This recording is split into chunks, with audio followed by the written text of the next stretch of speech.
지지율 이야기 안 할 수 없습니다, 교수님. 네. 교수님이 일단 휴가 기간 동안에 이 여론조사가 정말 대한민국 정치권을 들었다 놨다, 들었다 놨다, 들었다 놨다 이렇게 했는데 리얼미터 조사 결과에서도 민주당 42.2%, 국민의힘 48%, 이 정도면 40.8%. 40.8요. 같다고 봐야 되는 거 아닙니까? 거의 붙었고 예. 처음에는 이제 여론조사가 하나가 나왔을 때는 이거 튀는 여론조사다 그래서 사람들이 이제 이건 잘못된 거다. 예. 그다음에 설문에 문제가 있다 뭐 이런 얘기가 있었거든요. 근데 여러 여론조사에서 일정한 경향들이 보인다라고 한다면 그 문제는 아닌 것 같아요. 네. 분명하게 볼 수 있는 것은 이 민주당의 지지율은 정체되어 있고 그 사이에 보수가 다시 결집하고 있다라는 겁니다. 이 수치를 보게 되면 저는 이게 이제 맥시멈이라고 보거든요. 예. 일단은 민주당이 42.2%죠. 그다음에 국민의힘이 40.8%거든요. 근데 여기 속으면 안 됩니다. 여기 빠진 게 뭐냐면 다른 당들이에요. 다른 당들이 빠져 있습니다. 예를 들어서 민주당 42.2%죠. 그러면 조국혁신당은 얼마입니까? 4.8입니다. 그다음에 진보당이 얼마입니까? 1.2예요. 거기다 개혁신당이 얼마죠? 2.4입니다. 이거 그럼 50 정도 되네요. 50.6%예요. 그러니까 실제로는 정권을 교체해야 되느냐 아니면 재집권을 해야 되느냐 정권 연장을 해야 되느냐 이걸 딱 물어보게 되면 정권 교체가 52.9%. 아까 얘기 그 수치 합한 거랑 비슷하게 나오죠. 그렇게 되는 거고 그러면은 재집권 국힘의 재집권 41.2%. 둘 사이의 격차는 11.7%, 즉 12% 차이가 나는 겁니다. 이거 제가 아마 그렇게 얘기를 했을 거예요. 대선이 다가오게 되면 어차피 이거는 줄어든다. 예. 한 10% 차이 날 거다라고 그랬죠. 그게 지금 실현돼 버린 겁니다. 이미. 예. 그래서 이미 대선 국면으로 넘어간 거예요. 그래서 그게 꽤 오래 걸린 겁니다. 그러니까 꽤 오래 걸릴 거라고 생각을 했는데 금방 빨리 걸린 거고 그건 왜 그랬냐면은 대통령이 지금 태도예요. 대통령이 버티면서 구심점 역할을 해주고 있고. 그래서 보수층이 지금 그쪽으로 결집했거든요. 그러니까 보수층이 일찍 결집했는데 문제는 뭐냐 그 구심점이 잘못된 구심점이라는 거야. 거기 모여 있으면 어떻게? 그런데 모여야 되거든요. 그러니까 국힘에서 이제 뭐라고 얘기를 하는 거냐. 봐라, 우리가 옳았다. 결국 당에 단합을 해가지고 딱 하나의 구심점으로 뭉치니까 이 지지율이 나오지 않느냐. 굉장히 잘못된 겁니다. 당이 단합한 건 잘한 일이죠. 예. 문제는 뭐냐면 뭘 가지고 단합하느냐라는 거예요. 어느 지점에서 단합하느냐. 이렇게 되게 되면은 이게 불리한 지점이잖아요. 그러게 되면은 이거 뭐 10% 차이다라면 어떻게 이깁니까? 이거 대선에서는. 그래서 이거는 제가 볼 때 굉장히 잘못한 거. 그래서 제가 얘기를 한 게 뭐냐면 탄압을 하되 일단 국힘 의원들이 몽땅 다 들어가서 탄핵 딱 찬성을 해버리고 예. 대통령하고 딱 선을 긋고라고 했으면은 지금 국힘 지지율이 내가 볼 땐 더 높게 나올 거라는 거예요. 이들보다. 왜? 그렇게 됐으면 다음에는 국민들이 누굴 봐요? 윤호철이 됐어 이제. 너는 뭐야? 이렇게 되는 거거든요. 높아진다라는 거거든요. 근데 지금 이렇게 된 요 상태 속에서 만약에 지금 국힘이 결국 뭐냐면 탄핵 반대당이 되는 거고 개엄 옹호당이 되는 거잖아요. 예. 이런 상태에서 대선을 치를 수 있을까? 대선에 가면 유일한 내가 볼 때 대선에서 요번 대선에서는 탄핵 때문에 치러지는 대선이잖아요. 개혁 때문에 치러지는 대선인데 그게 당연히 제일 이슈가 될 건데 거기서 그런 스탠스를 가지고 대선에서 이겨 가능하지가 않다라는 거예요. 그러니까 지금 나오는 대선 주자가 보니까 김문수 뭐 이런 거 나오죠. 으악. 아니 김문수 장관이 이전에도 없었던 일. 국민의힘 지지층에서 보수층에서 대구 경북에서 1위입니다. 어떻게 된 겁니까? 꼴통 중에 꼴통을 뽑은 거죠. 근데 그 사람이 중도 확장성이 있습니까? 없죠. 보수층 내에서도 아마 굉장히 제한될 겁니다. 지금 강성구 유튜버들 있잖아요. 그거 유튜버들이 하는 그 세계 내에서의 그 현상이다라는 거거든요. 그러니까 대안도 못 찾는 겁니다. 이렇게 만들어 놓게 되면은 자기 강성 지지층들을 갖다가 설득을 했어야 되는데 그냥 편승을 해버린 거잖아요. 편승을 해버리다 보니까 그 안에 갇혀버린 거고. 그러니까 여기서는 홍준표도 왕따야. 그렇대요. 아니 홍준표 시장보다도 김문수 장관을 더 강성으로 인식하는군요. 그렇죠. 더 강성해져. 홍준표만 해도 뭐가 있는 거냐면 홍준표는 뭐냐. 윤에 대한 선을 긋는 게 있어요. 탄핵에는 반대하지만은 윤에 대한 탄핵은 반대하지만 윤 너 검사 아니냐.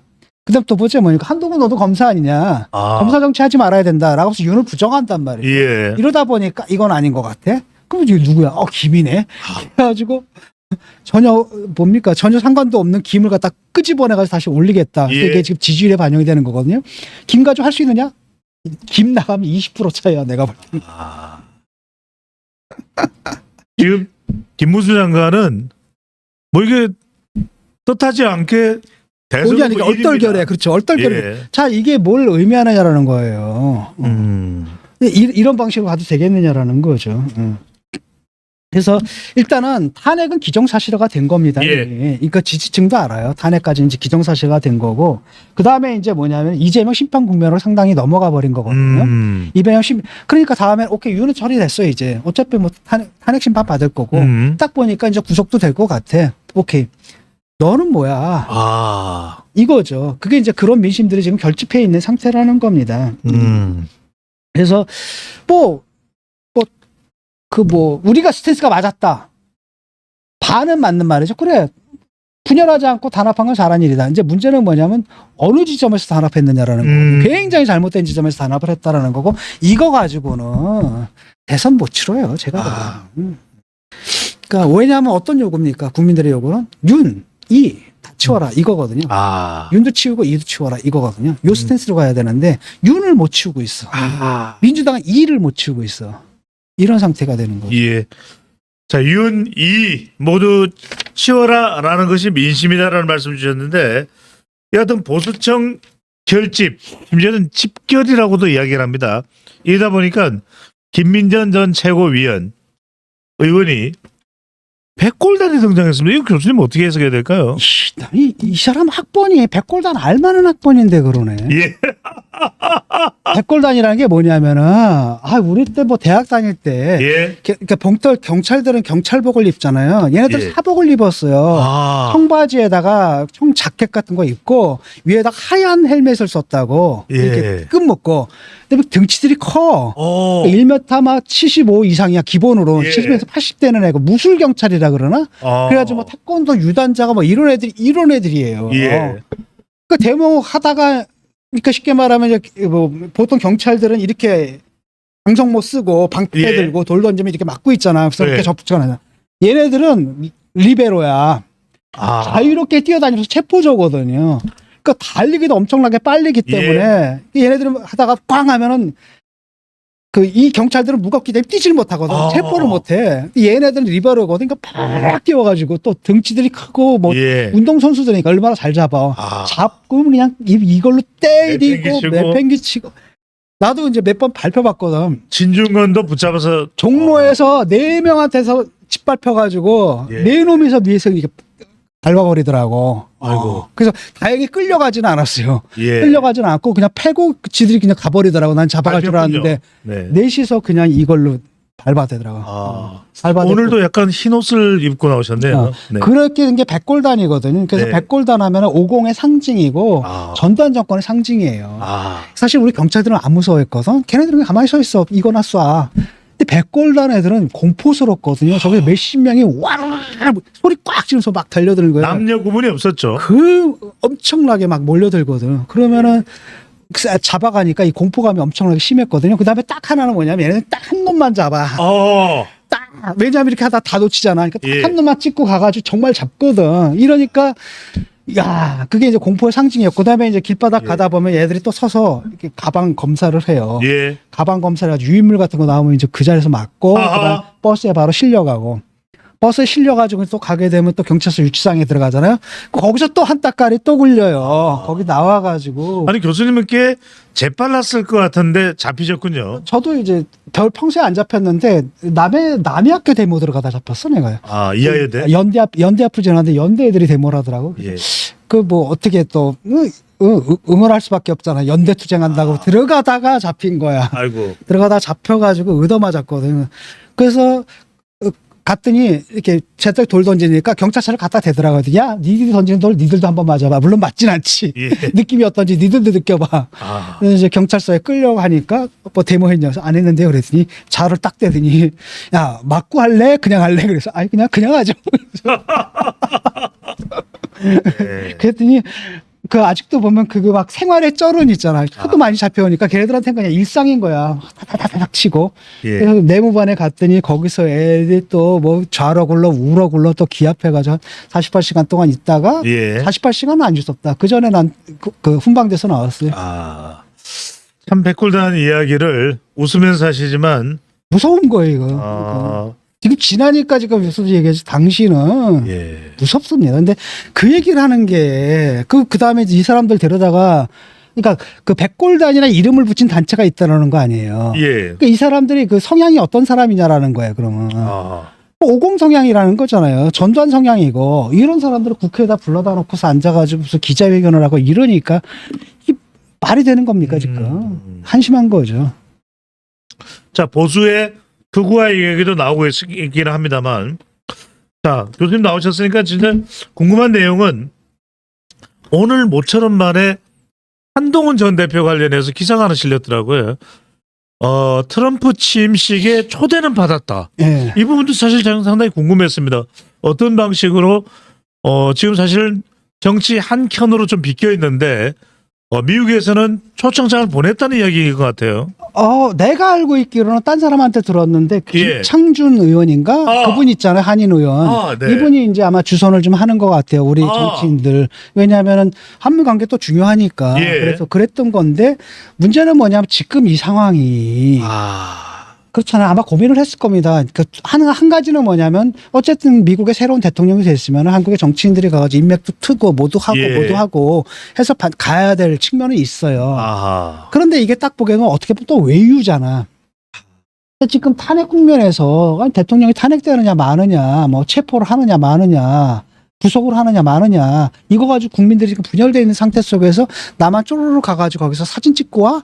이건 또 아니잖아요. 예. 그래서 저는 잘 판단했다고 봐요. 잘 판단했다고 보고 홍준표 시장도 아마 같은 판단을 내리지 않을까 싶거든요. 지금 가면은 눈총받는 상황이잖아요. 한국의 트럼프라고 불리는 홍준표 시장 안 가는 겁니까?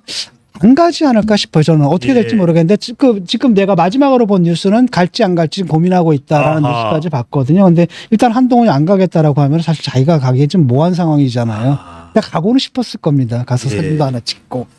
그 트럼프랑 사진 찍을 수 있을지 모르겠어요. 왜냐하면 예. 워낙 많은 사람들이 거기에 오니까. 네. 그럼에도 불구하고 거기서 뭐 사진 한 장 찍고 그거 나중에 좀 활용하고 이런 마음은 있겠죠. 근데 한동훈이 일단은 나 안 가겠다라고 얘기를 해버리니까 이게 좀 애매모호한 분위기가 돼버린 거죠. 예. 저는 판단 잘했다고 봐요. 지금 이게 뭐 우리가 밖에 나가가지고 뭐 할 상황은 분명히 아니잖아요. 지금. 지금 제일 한동훈 전 대표를 지지하는 또 지지층이 있으니까요. 한때 또 팬덤이 강하게 형성됐었고 스타벅스의 목격담이 들려오고 단톡방을 친한계에서 새로 만들었다.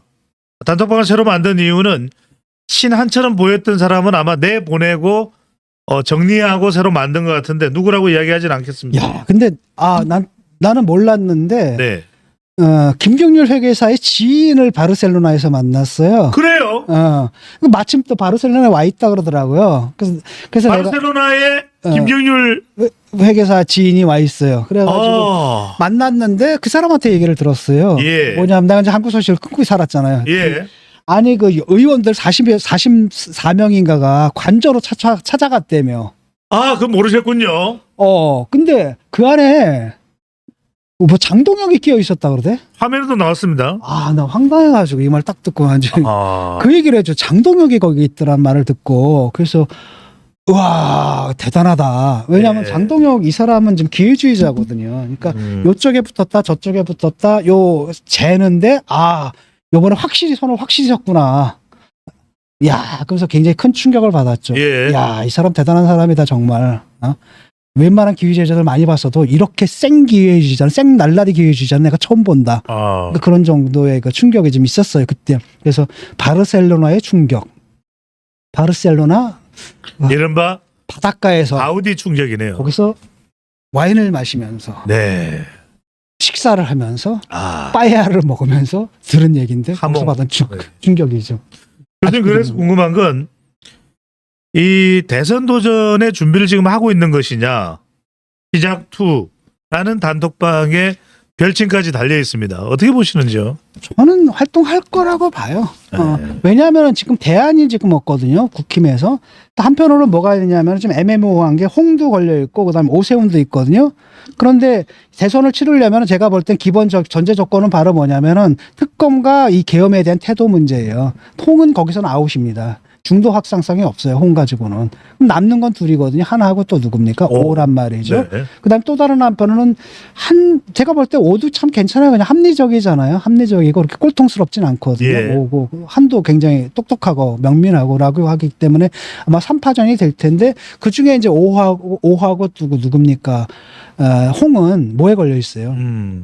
명태균 리스크에 걸려 있는데 이 명태균 리스크가 또 새롭게 지금 불거지고 있거든요. 아하. 김건희랑 주고받은 문자가 지금 까여지고 있고, 근데 이게 뭐냐면은 법적으로까지 갈까? 이건 잘 모르겠어요. 법적으로 갈지는 모르겠는데 적어도 오세훈 쪽은 뭐가 되냐 돈을 건넨 게 이제 드러난 거잖아요.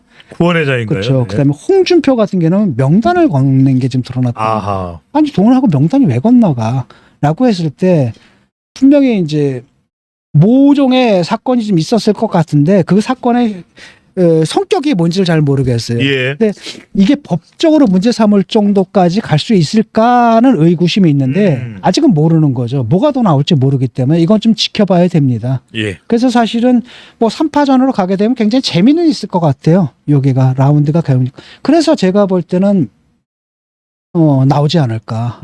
그런데 빨리 나와라.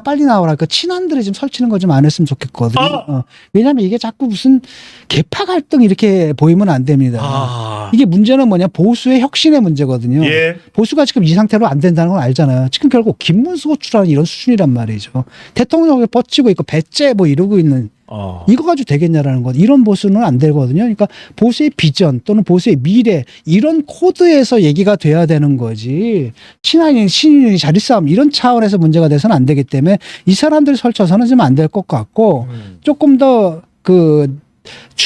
출사표를 던질 때는 그 명분이 있어야 되거든요. 그 명분은 확실한 겁니다. 첫 번째는 뭐냐 탄핵, 계엄 여기다 분명한 태도예요. 예. 우리 당이 여기서 선을 긋겠다. 윤과 확실히 선을 긋겠다는 메시지를 던져야 되는 거고 두 번째는 보수 이래서는 지금 안 된다. 새로운 보수는 이렇게 나가야 된다. 이 두 가지 메시지 있죠. 이 두 가지 메시지를 갖고 나와야 되는 거죠. 그래서 제가 볼 땐 나올 것 같아요. 뭐 2월이든 3월이든 언젠가 예. 나오겠죠. 서두를 일은 아닙니다. 아하. 자, 정치권 요동치고 있습니다. 하지만 답답합니다. 누가 대통령이 되더라도 이 혼란은 피할 수 없다. 앞으로 누가 되더라도 진영 간 골은 더 깊어지고 머리는 지끈지끈하고 있습니다. 자, 윤석열 대통령은 체포영장 임박하고 이재명 대표는 다 탄핵 국명으로 다 따놓은 당상이라고 생각했는데 그렇지 않고 보수는 더 결집하고 있는 상황입니다. 교수님, 윤 대통령은 이 대표는 어떻게 해야 됩니까? 그 이재명이 정말 나라를 생각한다면 딱 하나가 있습니다. 예. 불출마 선언하는 거예요. 그럼 상황 확 바뀝니다. 나 불출마 선언한다. 나라를 나는 대통령 선거에 안 나가겠다. 나가지 않겠습니다. 그럼 확 바뀝니다. 와. 나라를 위해서 굉장히 중요한 거예요. 예. 그건 근데 하겠냐라는 거죠. 그거 절대 안 할 겁니다. 지금 윤도 그렇고 이도 그렇고 자기 사는 것밖에 생각이 없어요. 윤 대통령에 대해서 한마디 하겠습니다. 예. 개구멍에 숨지 말고 나와요. 그 뭡니까? 남사스럽게 정말 한심하게 쪼잔하게 그게 뭡니까 지금? 예. 이 사람들이 지금 왜 카톡에 이렇게 목을 매느냐 하면은 그러니까 좀 전에 말씀하신 것처럼 지지율 때문이거든요. 아하. 지지율이 지금 정당 지지율이 어떻게 보면 비정상적으로 좀 나오고 있지 않아요. 예.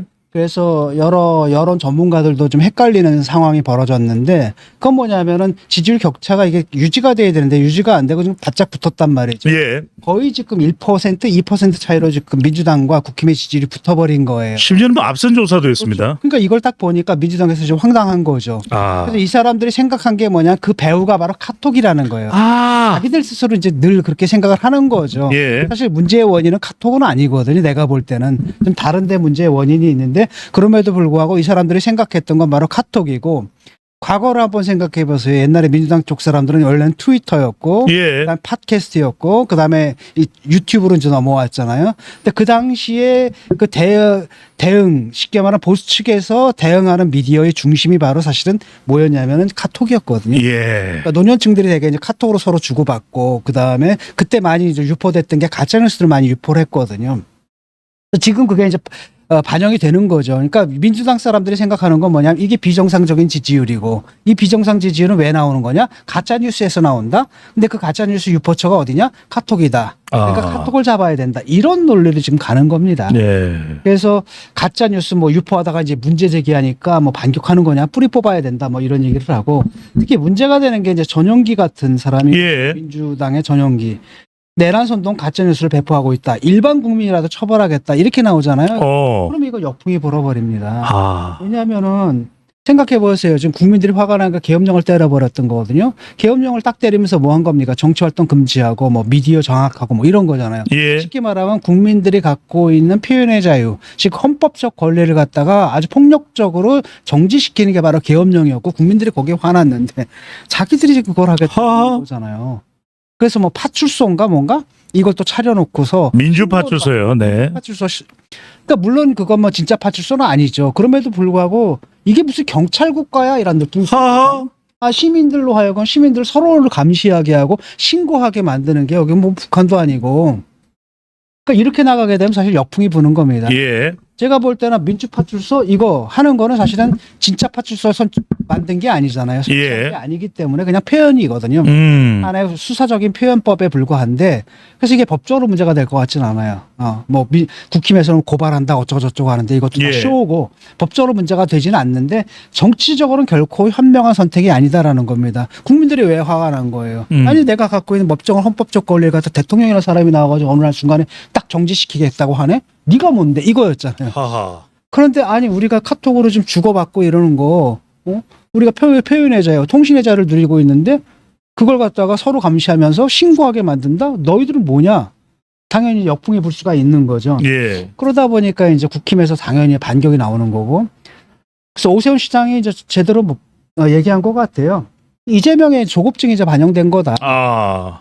이게 좀 벌어져야 되는데 문제는 뭐냐면 탄핵 국면 속에서도 이재명 지지율은 안 올라갔거든요. 오히려 민주당 지지율보다 10% 정도 낮아요. 예. 그건 뭘 의미하냐면 탄핵에 찬성하는 사람들에게서조차도 그 다음이 대안이 바로 이재명이라는 사실에 대해서 굉장한 반감들을 갖고 있는 거예요. 하하. 그 지지율이 이제 안 올라가는 거죠. 그런 가운데서 보수층이 딱 결집하면서 붙어버리니까 조급했던 겁니다. 근데 왜 이런 일이 벌어졌느냐? 자기들이 잘못했다는 생각을 안 하잖아요. 그럼 누구 탓하게 되는 겁니다. 가짜뉴스 탓이다? 가짜뉴스가 유포하는 게 바로 카톡이다? 그러니까 저기를 갖다 잡아야 된다? 이런 논리로 이제 가버리는 예. 거죠. 그게 지금 카톡 소동의 핵심인 거고. 그러니까 이제 국힘에서 신이 난 거죠. 어이구 봐라. 아니 우리 보고 맨날 뭐 계엄령 뭐 저쩌고 하더니 너희들이야말로 계엄령 때린 거 아니냐 결국은. 응? 카톡 계엄령 아니냐. 이렇게 되는 거죠. 그래가지고 결국 입틀막 정치를 하겠다는 거냐. 국민들의 예. 입을 틀어막는 정치를 하겠다라는 거냐. 그래서 이것은 반민주적인 공포 정치다. 이렇게 이제 비난을 하고 나오는 거죠. 예. 이런 비난에 대해서 사실 민주당이 할 말은 좀 없습니다. 사실 그런 측면이 분명히 있거든요. 예, 교수님 그래서 이상합니다. 왜 민주당이 이렇게 궁여지책으로 꺼내들었는지도 이해가 안 되고, 그러니까 이 반발을 예상을 못했을까요? 그러니까 20대에서도 이런 이야기 나옵니다. 아니 내가 좋아하는 세븐틴 사진을 다른 친구한테 보내고 내가 좋아한다 그러면 내란 선동죄인가요? 그러니까 가짜 뉴스면 가짜 뉴스를 가려내면 될 일이지 가짜 뉴스가 내란 선동인 건지. 그렇죠. 그럼 일반인들도 용납하지 못했다라는 것은 뭐 국민의힘 지지층이거나 이러면 다 내란 선동으로 몰아붙이겠다라는 건지. 바로 그 납득이 안 부분이거든요. 됩니다. 아니 그 주고받는 건데 일단 내란 선전죄라고 지금 이름을 붙여버렸잖아요. 예. 이런 식으로 법을 갖다 마구마구 확대 해석을 하게 되면 확대 해석한 그만큼 그 무고한 시민들까지도 그 안에 범위에 들어가 버리는 거잖아요. 아. 국민들이 화가 나는 거죠. 아니 이거 뭐야. 아니, 이게 옳든 그르든 간에 사실은 우리는 뭐냐면 옳은 말을 할 자유도 있어야 되고 그른 말을 할 자유도 있어야 되는 거거든요. 예. 어떻게 사람이 하는 말에 다 옳을 수가 있습니까? 100%? 그런데 옳을 말만 해야 된다. 이건 말이 안 되는 거잖아요. 그 다음에 그 설사 그게 견해가 틀렸다 하더라도 틀린 견해를 말할 수 있는 자유가 있어야 되거든요. 예. 세상에 100%다 옳고 100%다 틀린 말은 없어요. 대개는 섞여 있는 거거든요. 그렇기 때문에 폭넓게 그걸 갖다가 허용을 해야 되는데 갑자기 예를 들어가지고 민주당에 반하고 약간 국민의힘을 편드는 듯한 발언을 하게 되면 내란 선전죄다라고 묶어버려가지고 너를 고발하겠다라고 한다면 국민들한테는 이거 자체가 하나의 폭력으로 다가올 수가 있는 거거든요. 예. 지금 그런 상황이 되다 보니까 지금 국힘에서 신이 났죠. 나경원 같은 사람, 나부터 고발해라. 내가 제1호 피고발자다. 요즘 라고 챌린지처럼 되네요. 그렇죠. 윤상현 의원도 내가 자진 신고했다. 뭐 이렇게 얘기가 나오는 거거든요. 네. 그러니까 이런 식으로 역풍이 부는 거예요. 아. 그래서 제가 문제는 뭐냐면 딱 두 가지거든요. 첫 번째는 뭐냐면 이재명이에요. 결국은 이재명이거든요. 지금 탄핵 국면에서도 이게 이렇게 크게 벌어지지 않았다는 걸 뭘 의미하느냐. 벌어졌다가 또 붙어버렸잖아요. 사실 크게 벌어지지도 않았거든. 조금 벌어졌다가 다시 붙어버렸는데 결국 이재명에 대한 의구심이에요. 아니 그래 윤은 아니야 확실히. 그런데 두 번째는 뭐냐. 그렇다고 이야? 이건 아니잖아. 이런 느낌이라는 겁니다. 또 한편 윤 잘못했지. 하지만 또 뭐 니들은 잘한 건 없잖아. 아하. 그게 잘 생각해보세요. 누가 한 말이에요 그게. 나오나가요? 나훈아가 한 말이 이제 그런 정서를 반영하는 겁니다. 너희들 갑자기 잘한 거 태생이 없다. 생각나네요. 그렇죠. 네. 그러니까 민주당에서는 그건 양비론이다라고 비판을 해요. 그런데 사실 어떤 상황에서는 또 양비론이 맞을 때도 있거든요. 예. 그러니까 나훈아 씨가 한마디만 더 하면 돼요. 거기다가. 둘 다 잘못한 거지. 그런데 굳이 잘못을 따른다면 대통령 잘못이 더 크다. 이 한마디만 하면 괜찮은 거거든요. 예. 근데 이제 보수층들은 그런 말 하기가 싫죠. 그러니까 자꾸 양비론으로 가는 거고 민주당에서는 그게 이제 신경이 좀 거슬리긴 하는데 핵심적인 건 결국은 이재명이에요. 아. 이재명의 문제입니다. 그 두 번째로는 뭐냐. 또 하나의 문제가 뭐냐면 민주당이 강공을 한 겁니다. 이게. 예. 그러니까 잘못한 만큼만 비판을 해야 되는데 이만큼 잘못한 걸 갖다 계속 늘린단 말이죠. 예를 들어서 내란죄까지는 확실해요. 내가 볼 때는. 근데 외환죄 있잖아요. 예. 예를 들어 뭐 보내고 무인기 보내고 그랬잖아요. 평양에. 솔직히 말하면 확성기도 외환죄에 들어가 있습니다. 그 확성기라든지 이런 것들이 솔직히 말하면 북한을 좀 자극하려는 의도는 있었다고 보거든요. 예. 저는.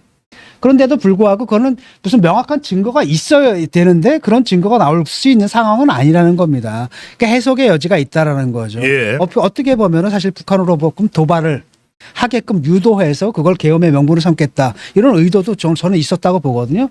하지만 문제는 뭐냐면 또 다른 한편으로는 아니 대북 한편으로 보게 되면 그냥 대북 대응 방안 중에 하나였던 거잖아요. 그러니까 둘로 해석이 가능하거든요. 라고 한다면 법적으로 문제가 될 수 있는 건 아닌데 예. 이것까지 묶어가지고 뭐 외환죄 뭐 이렇게 확대 해석을 계속 해나가는 거잖아요. 그러면서 또 다른 한편으로는 뭐냐면 정말 잘못한 사람들만 처벌을 해야 되는데 거기에 대해서 여러 가지 의견을 가진 사람들까지도 너희들도 편들면 외환죄야 뭐 내란죄야 이렇게 묶어서 편을 갖다가 예. 그 쉽게 말하면 그 비난의 대상이 되는 사람들을 갖다 막 확대를 싸잡아가지고 네. 하게 됐다니까 거기에 대한 반발들이 당연히 생기는 거고 그 역풍이 지금 지지율로 가는 거거든요. 근데 이걸 갖다 자기들은 그 생각을 안 하는 겁니다. 네. 우리 후보 아무 문제 없다. 이재명이 뭐가 문제야. 그렇죠? 근데 우리 대응 아무 문제 없다. 지금 몰아쳐야 돼. 이거는 자기들이 잘못했다고 생각을 안 해요. 예. 그런 문제의 원인을 찾아야 되거든요. 그렇다면 결국 이런 사태가 왜 벌어지느냐. 아니 그런데 어떻게 지지율이 붙어? 왜 올라 저쪽이? 가짜뉴스 때문이네. 너 누구야? 카톡이네. 여기를 막아야 되네. 그럼 어떻게 막아? 파출소로 만들어야 되네. 신고해야 되네. 이렇게 가버리는 거죠. 정작 원인은 이재명 대표에게 있는데 그 비난과 지적을 시선을 돌리기 위해서 오히려 카톡을 겨냥한 전용기 의원. 예. 일각에서는 가뜩이나 민주당 사정이 안 좋은데 안 좋은 사정에 기름을 부은 것 아니냐 이런 지적이 나오는데 아까 교수님이 오세훈 시장 이야기를 했습니다. 현직 시장인 오 시장이 이재명 조급증을 반영했다. 이게 뭔가 기억나는 게 있습니다. 바로 생태탕. 예. 생태탕 가짜 뉴스는 왜 추적을 안 하면서 지금 와서 뜬금없는 가짜 뉴스를 이야기하느냐.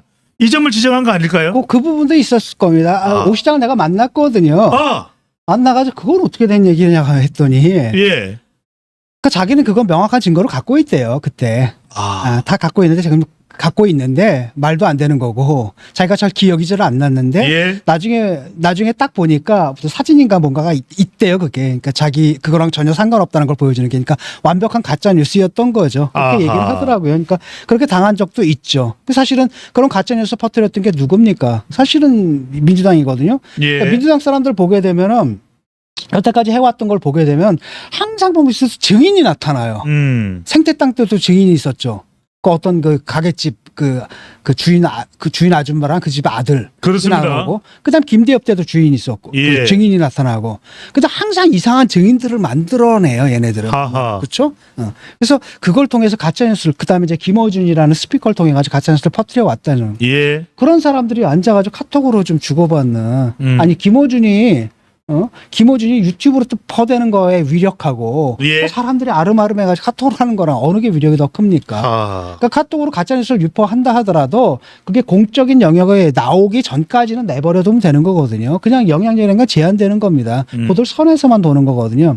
그게 나왔을 때 공적으로 문제가 됐을 때 그걸 문제 삼으면 되는 건데 사람들을 계속 카톡 들여다보면서 이상한 거 나오면 일반 시민들까지도 신고해라. 파출소 그다음 일반 시민들까지 보고만 하겠다. 이거는 말이 안 된다는 네. 거죠.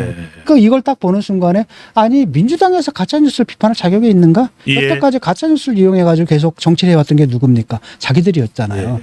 그래서 이 바탕에 깔린 건 뭐냐면 오세훈 시장이 조급증을 반영한 것이다라고 얘기를 했잖아요. 그러니까 민주당에서는 그냥 몰아치고 싶은 겁니다. 네. 이 기세를. 계속 몰아치고 싶은 거예요. 그러니까 계엄으로 인해 가지고 그 다음에 탄핵까지 가고 쭉 가서 나중에 구속까지 쫙 몰아치면서 이 지지율 격차를 계속 유지하고 싶은 거예요. 예. 그러다 보니까 빨리 지금 이렇게 붙었단 말이죠. 그래서 빨리 카톡을 때려가지고 이걸 갖다 다시 벌려놔야 된다.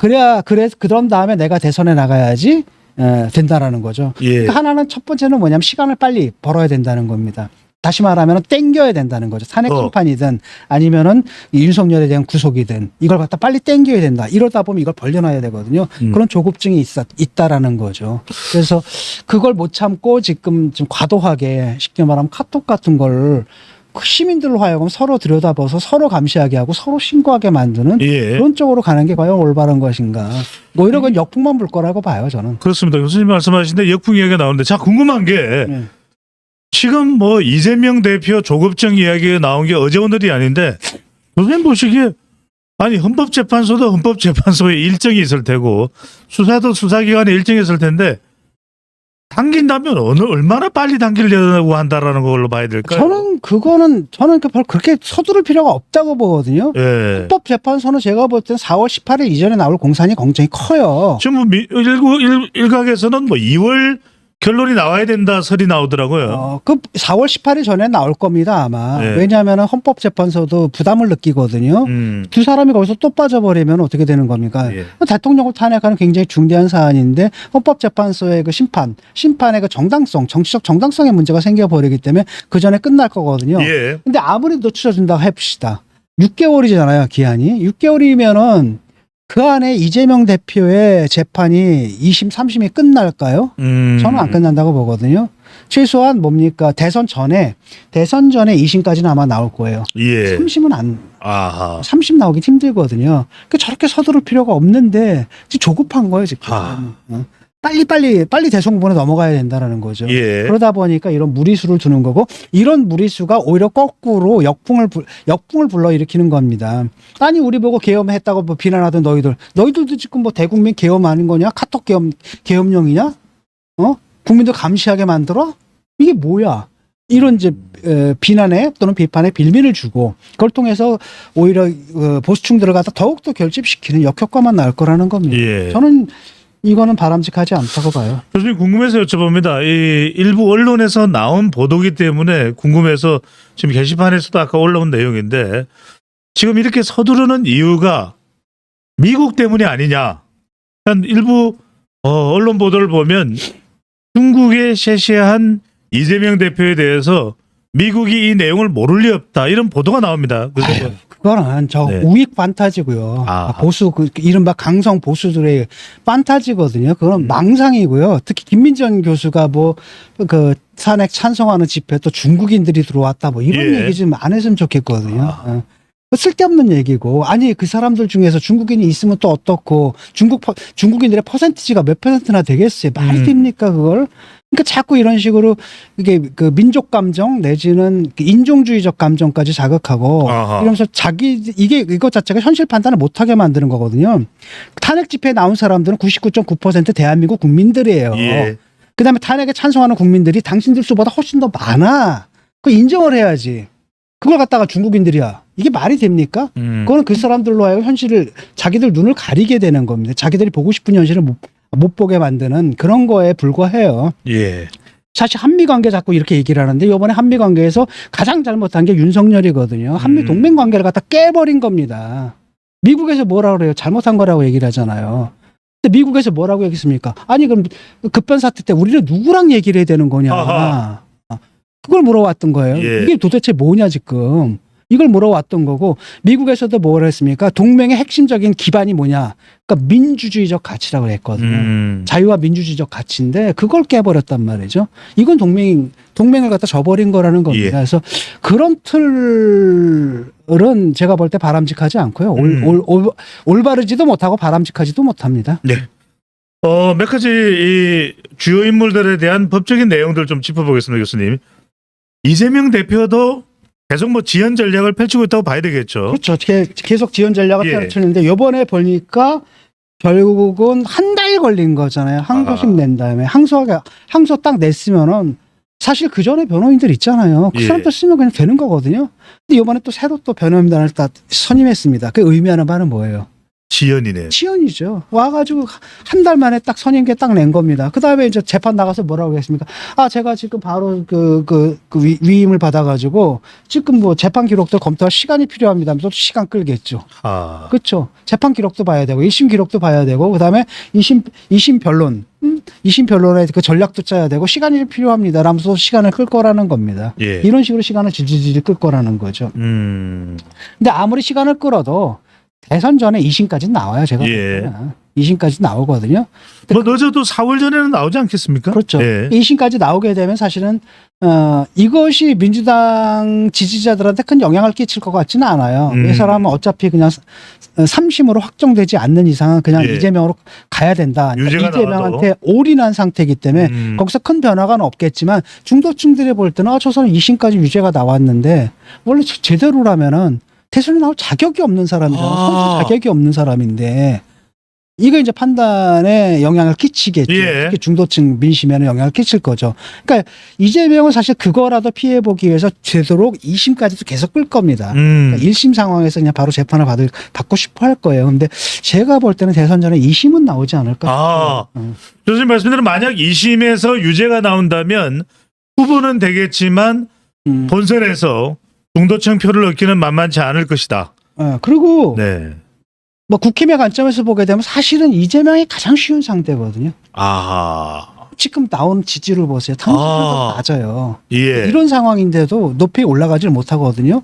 지금 보면은 사람들하고 해보면 뭐 35% 뭐 이 정도 나오거든요. 그러니까 쉽게 말하면 민주당 지지층조차도 다 흡수를 못하고 있는 그런 선호도가 나와요. 예. 그렇기 때문에 사실은 어떻게 보면은 국힘이 상대하기 가장 쉬운 상태는 제가 볼 때는 오히려 이재명인 거예요. 국힘 후보가 누구냐에 따라서 조기 대선이 설사 있다고 하더라도 그 결과는 상당히 다를 수도 있다. 예를 들어서 국힘 후보가 우원식이라든지, 예. 아니 민주당 후보가 우원식이라든지, 예. 아니면 김동연 정도만 돼봐요. 그럼 확 다르거든요, 분위기가. 또 다른 한편 국힘 후보도 마찬가지입니다. 국힘 후보가 만약에 국힘이 예. 탄핵에 일사불란하게 찬성을 했고 그 다음에 지지층들을 설득을 해가지고 지금 이렇게 딱 갔다라고 한다면 지금 사실 민주당보다 지지율이 더 높게 나올 수도 있어요. 사실은. 네, 어차피 대선으로 간다가잖아요. 그럼 대선에서는 테마가 되는 건 바로 뭐냐면은 다른 거 다 없습니다. 딱 예. 계엄 문제예요. 계엄하고 탄핵 문제입니다. 계엄 그리고 탄핵 이것 때문에 치러지는 대선인데 예. 그게 제일 주제가 될 수밖에 없거든요. 그때 결국은 뭐냐 대통령은 이미 끝난 상황이잖아요. 쉽게 말하면 지금은 결집돼 있는데 대통령 중심으로 결집돼 있는데 대가리를 친 거예요. 날아간 겁니다. 대가리가 살아있는 동안은 뱀도 움직일 수가 있지만 대가리를 치면 뱀이 움직여요? 안 움직이게 된다는 거죠. 그런 상태에서 대선을 치른다면 뭐가 나와야 되는 거냐면은 최소한 계엄과 탄핵 여기서부터 자유로운 후보가 국힘에서 나왔다라고 한다면 예. 해볼 만하다라는 거. 아하. 오히려 이재명은 약체거든. 왜냐하면 국민들이 딱 보게 되면 이거예요. 윤도 아니고 이도 아니다라는 게 대부분 국민들의 생각이에요. 예. 근데 윤은 일단 정리가 됐단 말이죠. 음. 이가 아직 정리 안 됐네? 이거란 말이죠. 그렇다면 문제는 뭐냐면은 이를 정리해야 된다라고 하는데 문제는 여기가 깔끔하게 정리가 돼 있어야 되는 거예요. 근데 만약에 이쪽 그 윤을 갖다 지지하거나 이렇게 되게 되면은 그 연장이 돼버리는 거죠. 제가 지난번에도 얘기했지만은 그 범죄자 있잖아요. 잡범하고 검사가 있으면은 선택은 국민들의 선택은 뻔해요. 검사예요.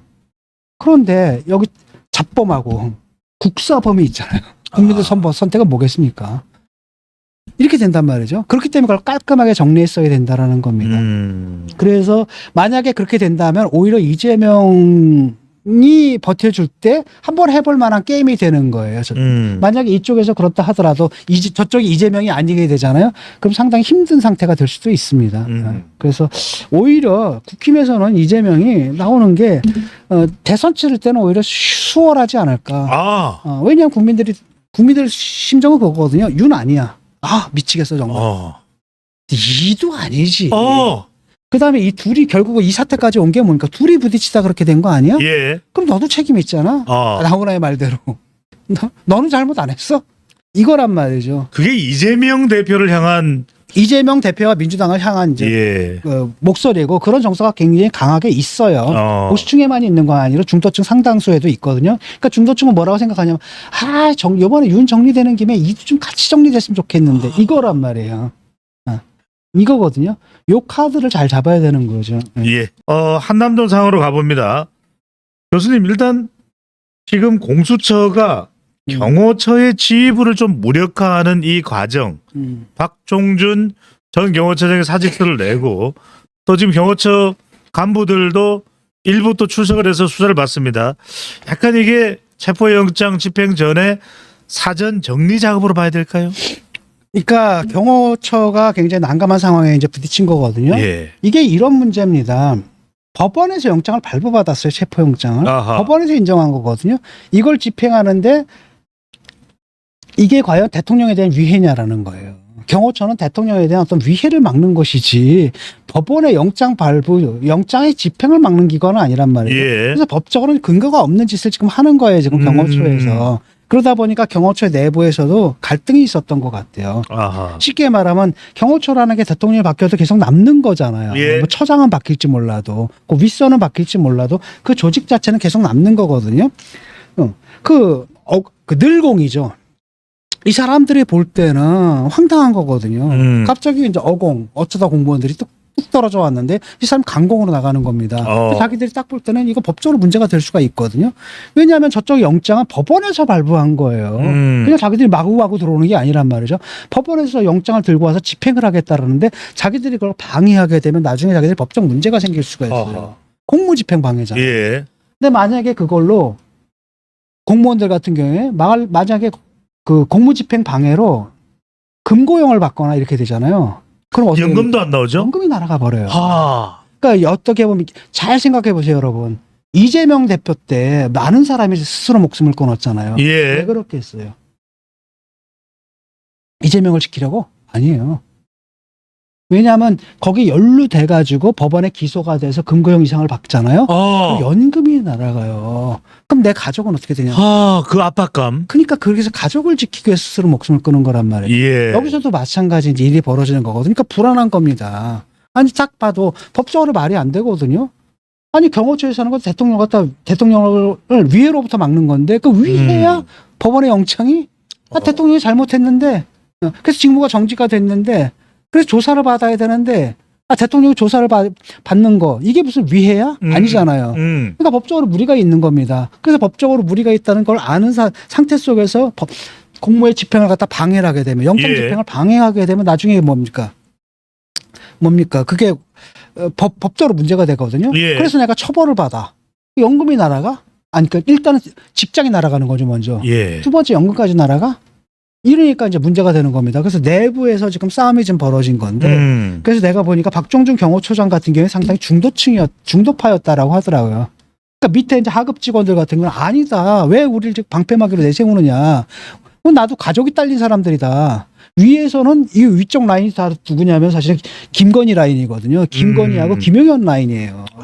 강성들이죠. 얘네들은 뭐 하라고 하고 이러다 보니까 중재를 하다가 사실 박정주 경호처장이 자기 판단을 내려야 되는데 도망간 거예요. 하게다가 사표 딱 내버린 겁니다. 뭐 투항 이야기도 합니다. 네. 딱 내버리고 아니 난 판단 못하겠다고 나가버린 거예요.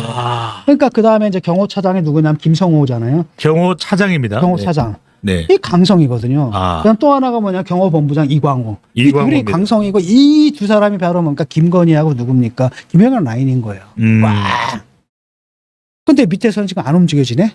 그러니까 오히려 뭐가 나오는 거냐 이거 위법하다라고 글이 올라오는 겁니다. 예. 위법하다 글이 올라오니까 그걸 또 막 삭제하고. 그러니까 이 사람들은 뭐 경호처에서는 어떻게 하는 거냐 이 직원들이 답답하거든요. 그럼 알리바이를 만들어내야 돼요. 알리바이를 만들어내거든요. 그 쉽게 말하면 나는 공무 집행을 갖다 방해하지 않았다. 공무를 방해하지 않았다라는 거죠. 그걸 하기 위해서 뭘 하는가 하면 계속 기자들한테 문자 보내고 이걸 통해서 정보를 주는 겁니다. 우리는 하기 싫다 지금 억지로 하는 거다. 왜냐하면 그걸 갖다가 증거물을 알리바이를 만들어내야지 나중에 자기 문제가 됐을 때 저는 이렇게 했습니다. 예. 그런 거죠. 그런 가운데서 막 새 나오는 겁니다. 그러니까 그걸 갖다 또 딱 찾아내가지고 색출해가지고 또 뭐죠 보직 해임 시켜버렸잖아요. 예. 그게 그런 과정에서 나오는 사건들이라고 보면 됩니다. 네. 좀 여기서 궁금한 게 하나가 뭐냐면 지금 1차 체포 영장 집행이 무산됐고 지금 상당히 물리적 충돌도 우려를 하고 있습니다. 윤 대통령의 이 호위무사라고 이야기되는 경호처의 CAT 팀은 빈라덴 사살 소총부터 기관총까지 무장을 사실 중무장 경호부대입니다. 그런데 교수님 정진석 비서실장도 또 오늘 우리 방송하는 14일 오늘도 아침에 이 경호처와 또 공수처와 경찰이 서로 협의를 했다는데 제3의 장소에서 수사 받겠다 이렇게 이야기를 하고 있는데 지금 공수처는 체포영장 집행해야 되겠다. 이걸 어떻게 봐야 될까요, 교수님? 지금 협의가 안 된 걸로 알고 있거든요. 예. 지금 그것도 사실은 제3의 장소에서 조사받겠다는 것도 경호처에서는 아마 부정하는 걸로 알고 있고. 그러니까 언론에서만 흘려 나오는데 경호처는 지금 굉장히 강경한 입장으로 알고 있어요. 예. 그래서 결국 3자 협의를 했는데 3자 협의가 결렬된 거예요. 결렬되면 남은 건 딱 그거밖에 없는 겁니다. 집행을 하느냐 마느냐밖에 없는 거고 지금은 장소의 문제는 아닌 것 같아요. 예. 장소의 문제는 아닌 것 같고 그래서 그 또 하나가 된 게 이제 변호인단이 계속 얘기를 하는 게 변호인단의 얘기는 결국 누구 얘기예요? 윤의 얘기거든요. 예. 윤의 얘기인데 이 변호인단이 계속 뭐라 그러냐면 55 경비단에 대해서 경호처를 도와줘야 된다 뭐 이런 얘기를 하거든요. 55 경비단은 이거 군조직이고 군입니다. 대통령이 지금 직무가 정지된 상태에서 변호인단 통해 가지고 일단 명령을 내리는 이런 모습으로는 좀 나타나고 있거든요. 근데 이제는 뭐냐면 55 경비단에서는 뭐라 하냐 우리는 그거 안 하겠다라고 좀 빼고 있는 상태고 국방차관 있잖아요. 김선호 국방차관이 우리는 그렇지 않겠다. 쉽게 말하면 영장 집행할 때 군이 막아주는 일은 없을 것이다. 라고 하면 이제 경호처 직원들만 남는 거거든요. 예. 경호처 거기만 남는 거고 그 직원들도 이제 둘로 분류가 돼 있는 거죠. 사실은 소수의 강성 네. 지도층하고 밑에서 그걸 갖다가 꺼림칙하게 생각하는 밑에 그러니까 마지못해서 응할 수밖에 없는 이런로 이제 나눠져 있고 여기에 이제 제가 볼 때 한 1,000명 정도가 들어갈 것 같아요. 그러면은 이거 집행되지 않겠는가? 국민이 그래서 교수님 국민의힘에서는 이렇게까지 체포영장을 집행을 꼭 하려고 하는 이유가 윤석열 대통령을 끌고 나와서 창피 욕을 보이겠다는 의도 아니냐 이 부분은 어떻게 보시죠? 그러니까 그게 웃기는 얘기인 게 그럼 그냥 지가 나오면 되잖아. 자기가 안 나오니까 이런 사태가 벌어지는 거거든요. 예. 근데 국힘에서는 아마 그걸 즐길 겁니다. 왜냐하면 그걸 보게 되면은 저쪽 지지층이 격분하거든. 격분해서 결집을 하거든. 그러니까 오히려 국힘에서는 아주 여유 있게 흐뭇하게 지금 바라보고 있을 거라는 거예요. 교수님 윤석열 대통령이 걸려 나오는 내일이 될지 모레가 될지 어떨지는 모르겠습니다만 그런 상황이 되면 보수층들은 더 결집할 것이다. 그렇죠. 그 사람들은 더 격분할 거라는 겁니다. 그걸 알고 있기 때문에 오히려 이제 국힘에서는 랄랄랄랄라 부르면서 흐뭇하게 이 장면을 지켜보고 있을 거야 아마. 예. 그런데 우리는 이게 어느 쪽에 뭐 도움이 되느냐 이런 기준으로 봐서는 안 되는 것 같고. 예. 그 영장 집행이 정당하냐 안 정당하냐 그것만 판단하면 되는 거예요. 정당하면 예. 그 집행해야 되는 거예요. 그것만 보면 되는 거죠.